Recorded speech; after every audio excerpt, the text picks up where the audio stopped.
Usagi's given clear instructions for the Mate Kudasai and shown it multiple times, but it feels like there's something off about his description. Supposedly, the stand turns into what he thinks someone else wants. This requires someone else saying they want something, and then Usagi makes the bird, which is the stand itself, to then turn into the item. But every time we've seen the stand, it specifically replaced an object that already existed by walking up to it in bird form and then merging into it. Given general stand balancing, I think the Mate Kudasai could totally do both if its theme is more about mimicry in general. For a heist crew, it's fitting to have a character whose power gives off the feeling that some unclear trickery is going on, and it's useful to have a team member with a tool belt. But there is this difference between the only way we've ever seen the power used and the way Usagi continues to describe it, which is why it at least feels as though even if the Mate Kudasai can do both, the story is deliberately hinting at some sort of hole in Usagi's image. The Mate Kudasai itself is a small bird, probably in reference to the seagull sound effects in the song, and its power to copy things, at least by overriding existing objects, is like how the song got replaced by a slightly noticeably different copy for ulterior reasons, which in the case of the song was apparently just publishing disagreements, but gives a lot of room for story inspiration. Generally, with stand naming conventions, the stand itself is more tied to trivia around music, any odd details here and there, and then the user takes more after the music's deeper meaning. In Usagi Aloha'oe's case, his two namesakes that I know of, King Crimson's Mate Kudasai and Aloha'oe, both seem to be songs about the loneliness of people stuck in overseas relationships. Aloha'oe is more hopeful, but about a couple who won't be able to see each other anytime soon. And I think Mate Kudasai's lyrics take place after a couple has already been distanced for a while, and there's fear that the relationship might not have made it. Both songs, with their pretty bleak tones, are about suffering from the same long-term problem. So there's a good chance that problem is what relates to Usagi in some way, even if it's not very literal, or maybe just the general idea of having some problem with no end in sight. If he's clearing a huge debt, dealing with the illness of a family member, or missing somebody in his life, he could end up being the opposite of the rest of the team, because while they're miserable with problems they can control, Usagi would be living his life to the fullest while dealing with something he has no way to solve. He might be the newbie everyone learns from in the end, like Giorno in Part 5.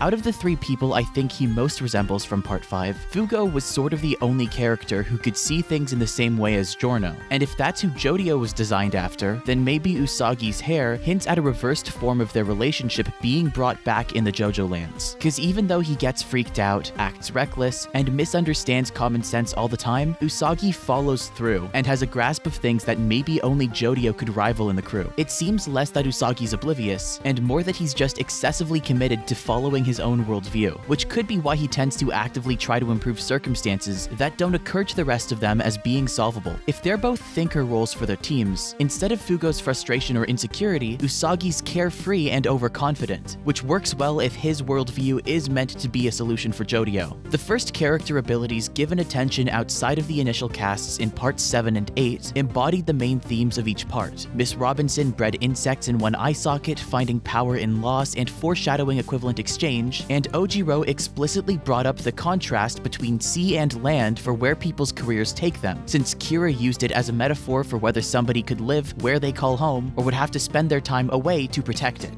Josuke spent his part thinking he was a man of the sea because he didn't know where his home was, which was why he was given Kira's sailor outfit, and Johnny only realized what was really causing him to suffer once he tried to recover from his injury. So if Jodio does something like betray the group, since he might feel trapped by similar invisible forces and finally found a way to control one, Usagi could have the outlook that keeps him from sacrificing his humanity. The Mate Kudasai being the bird itself, which transforms into the tool that someone else wants, suggests that Usagi could be a genuinely well-meaning guy who just takes on different jobs or roles to try to satisfy another person's wishes. And the fact that he only needs to make what he thinks someone else wants gives credibility to his social cluelessness. The stand itself sort of stumbles around and heads straight toward the objects it copies, charging forward right away for better or worse, even if it ends up needing to take a bit of an unconventional path as a result. This is just like how Usagi acts in the chapters. If it's at least initially an automatic stand, and like the automatic stands or partial stands we've already seen in JoJo's, then it could probably represent how the user relies on some kind of system or routine to get by. Polpo gave himself up to the convenience of prison, Kenzo relied on intricate beliefs and practices, and Toru was a beast who spotted the sources of power in the world and had them fight his battles for him, ultimately losing because relying on them so much made him predictable too. Usagi Usagi's clumsy but dedicated pursuit is matched by his stand, so I think it only really leaves the question of why he's that way. His connection to Meryl is mysterious, and since he has a King Crimson stand, he could be like Doppio and working under someone else, just in his case, not realizing they may have ulterior motives. His symbol suggests that he could be in a controlling relationship or controlled by his desire for one, but whatever his career reasons are, Usagi's pretty thoroughly portrayed as an earnest and reliable teammate with the power to try to become what people want.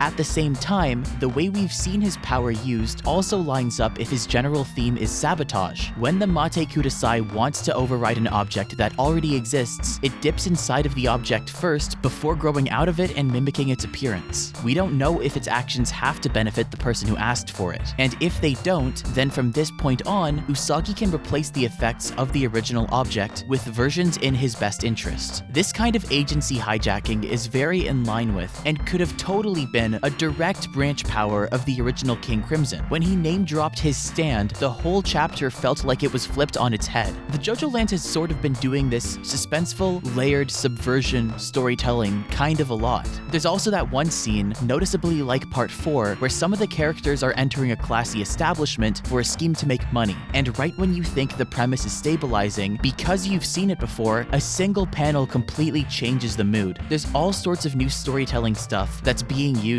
in the Jojolands, and I think it's really cool. I was also genuinely hoping we'd get another King Crimson power because there's so much style and coherence with them. So when I saw the Mate Kudasai, I was super excited. There's also the chance that because Doppio and Diavolo were a pair, there could even be another King Crimson power later on. Personally, after seeing the Mate Kudasai copy a camera, I pictured something like a 10-second action-determining projector for frame by frame, given that they're from the same album. But to be honest, I think Indiscipline or Easy Money would be more likely to complement Usagi. And either way, I'd be happy to see any new King Crimson branches, and I'm already happy because we are seeing one.